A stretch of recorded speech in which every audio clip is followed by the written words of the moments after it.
अस्सलाम वालेकुम मेरी बहुत ही प्यारी सी यूट्यूब की फैमिली। आज जो आपके साथ रेसिपी शेयर की है वो बहुत मज़ेदार है, बहुत टेस्टी है, मीठी सी एक रेसिपी है और बहुत कम इंग्रेडिएंट के साथ तैयार की गई है। वो है नारियल की बर्फ़ी। इतनी सॉफ्ट और इतनी अच्छी बनी है, ये देखिए कितनी सेटल्ड बनी है। ये देखें, अब ये किस तरह बनी है ये जानने के लिए आपको देखनी पड़ेगी पूरी रेसिपी एंड तक, ताकि आपसे कोई स्टेप मिस ना हो जाए। चले हम अपने किचन में चलते हैं और आपके लिए मज़ेदार किस्म की नारियल की बर्फ़ी तैयार करते हैं। नारियल की बर्फ़ी बनाने के लिए मैंने एक पैन रख लिया, फ्राई पैन, और उसमें डालूंगी मैं 2 टेबल स्पून घी। आप चाहो तो बटर भी यूज़ कर सकते हैं। 2 टेबल स्पून घी डालने के बाद 2 कप मैं नारियल ऐड करूँगी इसके अंदर।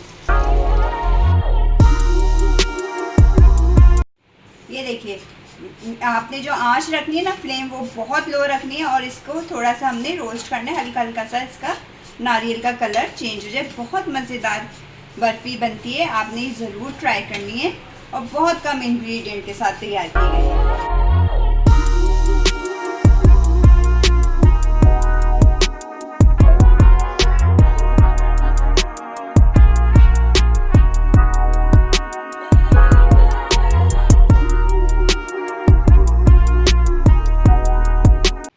ये देखिए, नारियल का कलर हल्का हल्का सा चेंज हो गया है, ये देखें, और खुशबू भी बहुत अच्छी भीनी भीनी सी आ रही है। बस हमने इसमें थोड़ी सी बस ये मेहनत है कि इसको कंटिन्यूसली आपने चलाते रहना है, रोकना नहीं है हाथ, वरना नारियल हमारा जल जाएगा। अब हम इसमें डालेंगे कंडेंस मिल्क, हाफ कप। ये देखिए, हाफ कप कंडेंस मिल्क डालेंगे और इसको डालकर भी चलाते रहेंगे। ये इस तरह। अब हम इसमें डाल देंगे 2 टेबल स्पून क्रीम। ये देखें, अगर आप ज़्यादा मीठा खाना पसंद करते हो तो आप कंडेंस मिल्क का यूज़ और ज़्यादा कर सकते हो, लेकिन वैसे ये बिल्कुल ठीक होगा। अब हमें इसे अच्छे से मिक्स करना है। ये देखिए, हाफ टी स्पून इलायची पाउडर डाल देंगे इसके। ये देखिए, इलायची पाउडर डालने के बाद इसको अच्छे से मिक्स करेंगे। ये देखें, ये इस तरह हो जाए, ये देखें जमने वाली हालत इसकी आ जाए। ये देखिए, इस तरह करके कितना खूबसूरत माशाल्लाह से कलर आ रहा है और बहुत अच्छी नारियल की खुशबू आ रही है, सोंधी सोंधी सी। अब हम इसको 1 से 2 मिनट तक और पकाएंगे और फिर हम इसको डिश आउट करते हैं जमाने के लिए। एक प्लेटर ले लिए, इसके अंदर मैं डाल दूंगी, ये घी लगा दिया था मैंने इसके नीचे बेस पे। अब मैंने इसको सेट करना है। ये देखिए, इस तरह करके पूरे अच्छे से मैं इसको चकोर सा बना देती हूँ। ये देखिए, इसको हमने इक्वली हर जगह से इस तरह कर करके, ये देखिए इतना अच्छा सा चकोर सा आप बना लीजिए इस तरह करके। ये देखिए, ठीक है, ये इस तरह करके साइडों से यूँ करते जाएं, यूँ बन जाएगा। ये देखिए, इस तरह करके। ये देखिए, अब मैं इसके ऊपर चांदी के वर्क लगाऊंगी। ये देखिए, बिस्मिल्लाह, इससे थोड़ी सी खूबसूरती और आ जाएगी। अगर आपको नहीं मिल पाते चांदी के वर्क तो कोई मसला नहीं है, आप स्किप भी कर सकते हैं, ये जस्ट फॉर डेकोरेशन है। ये देखिए, इस तरह करके मैं एक और लगा लेती हूँ। ये देखिए, ये लगा देने के बाद अब इसके ऊपर हम डालेंगे बादाम। ये देखिए, इसके ऊपर डाल देंगे बादाम। ये देखिए, ठीक है।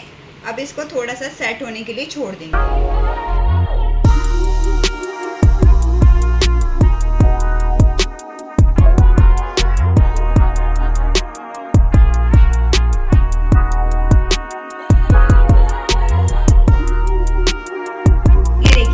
कम से कम 10 से 15 मिनट हो गए, मैंने फ्रिज में रख दिया था थोड़ी सी देर को कि सेट हो जाए।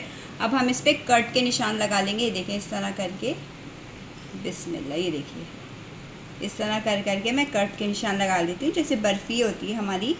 ये देखिए, इस तरह करके। ये देखिए, बहुत मज़ेदार बनती है, आपने ज़रूर ट्राई करनी है नारियल की बर्फ़ी।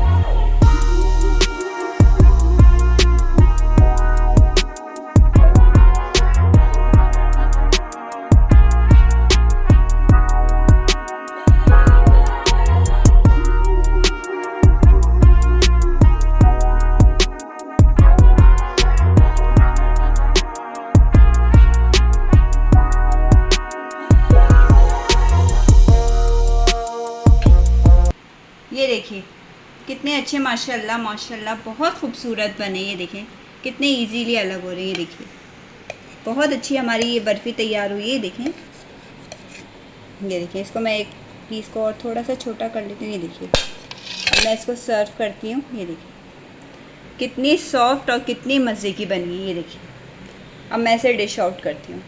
ये देखिए मज़ेदार किस्म की बर्फ़ी, हमारी कोकोनट बर्फ़ी ये देखिए तैयार है। कितनी मज़े की बनी है, इतनी सॉफ्ट है। ये देखें, आप इसको फ्रिज में भी रख सकते हैं, 3 से 4 दिन तक रख के आप खा सकते हैं। बड़े मज़े की लगती है। अगर आपको लगता है मैंने बड़े मज़े की रेसिपी आपके साथ शेयर की है, तो आपने करना है लाइक, शेयर एंड सब्सक्राइब करना है, और बेल आइकन को तो ज़रूर ही प्रेस करना है, ताकि आइंदा आने वाली वीडियोस का नोटिफिकेशन आपको मिल सके। चलें फिर मैं आपसे इजाज़त चाहूँगी, फिर किसी अच्छी सी रेसिपी के साथ हाजिर होंगे। अल्लाह हाफिज़।